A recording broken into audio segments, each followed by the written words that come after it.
as famílias estão em xeque. Qual será o futuro dessa instituição que Deus criou e que nós chamamos e conhecemos como família? Eu sei que muitos de vocês aqui não são casados, temos aí os adolescentes, jovens solteiros, jovens casais que não têm filhos, e talvez você pense assim: bom, esse é um bom tempo para eu visitar outras igrejas, já que nós vamos passar algumas semanas falando sobre família aqui. Mas deixa eu dizer algo para você.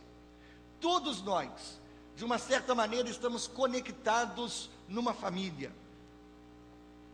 Você é pai, você é mãe, você é filho, você é tio, tia, avó, avô. De todas as maneiras, nós estamos conectados a famílias. Se hoje nós vamos falar a respeito de criação de filhos, nós temos pais aqui e temos muitos filhos aqui também. Existem maneiras que os pais podem melhorar para educar os seus filhos, e existem maneiras que vocês, adolescentes, que são filhos, podem cooperar para que o lar de vocês, a casa de vocês, seja de fato um lugar aprazível. O Salmo 127 que nós lemos agora, eu vejo 3 princípios de educação de filhos que nós podemos aplicar muito facilmente às nossas vidas. O primeiro princípio é exatamente esse: não superestime a si mesmo. Em outras palavras, eu poderia dizer: não pense a respeito de você mesmo mais do que você realmente é. Irmãos, enquanto existe muito trabalho e cuidado que nós devemos prover como pais, avós, educadores, em última instância, eu diria em última e em primeira instância, é o Senhor que edifica, protege e constrói. O versículo 1 diz exatamente assim: se não for o Senhor o construtor da casa, será inútil trabalhar na construção. Se Deus não participa da obra, se Deus não está junto, é inútil tentar edificar a nossa casa.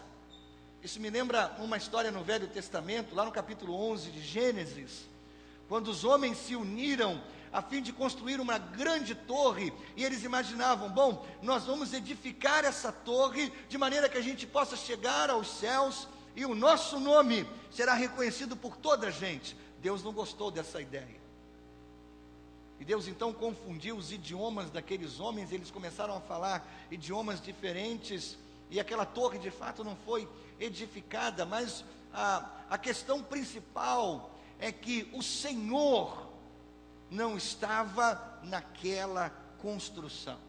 Era uma construção sem a bênção de Deus. Se você observou bem o versículo 1, você notou que existe uma expressão que é repetida pelo menos 2 vezes, e diz assim: se o Senhor, se não for o Senhor, se o Senhor não estiver.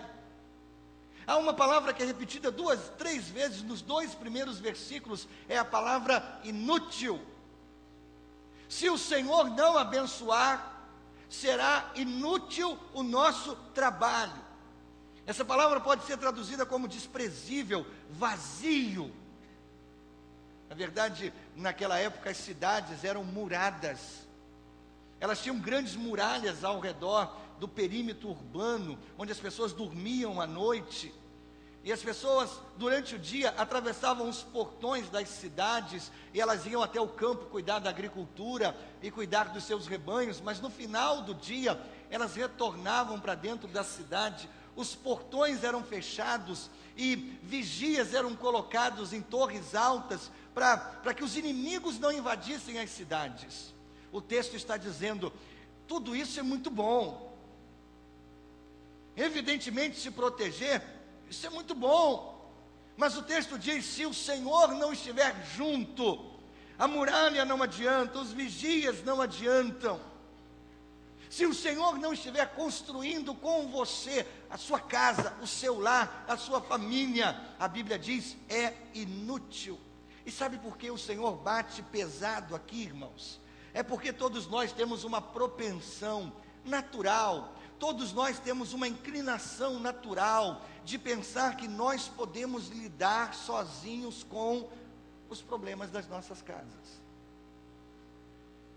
É interessante quando nós estamos doentes, sentindo alguma coisa, nós procuramos um médico. Quando nós temos um problema financeiro, nós procuramos um contador. Quando temos um problema legal, nós procuramos um advogado. E quando temos problemas conjugais? Quando temos problemas familiares? Eu tenho o desprazer de muitas vezes como pastor, encontrar pessoas que chegam até mim para me fazer o comunicado: pastor, eu estou me separando. Pastor, eu e meu marido resolvemos nos divorciar. Por quê? Não dá mais, pastor. Mas há quanto tempo vocês estão com problemas? 2, 3 anos. Por que não buscaram ajuda antes? Meu marido não achava que deveríamos. E a coisa mais importante ficou em xeque.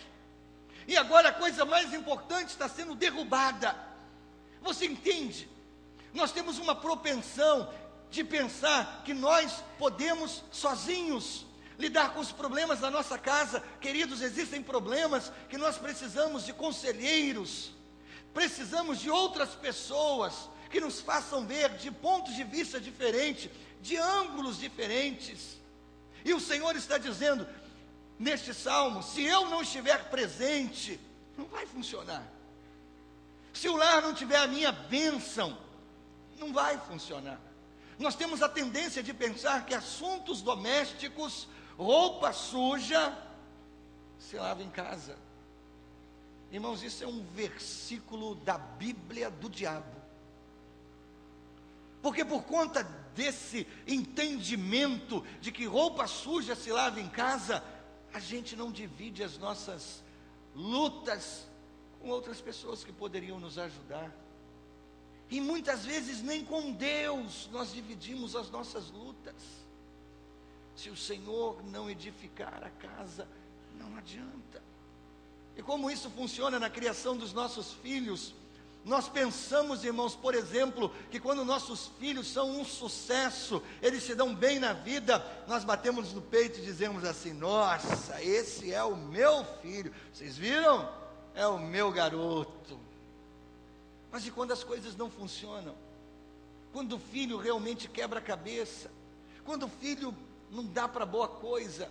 Aí os pais batem no peito e dizem assim: onde foi que eu errei? Sabe como as pessoas estão superestimando a si mesmas?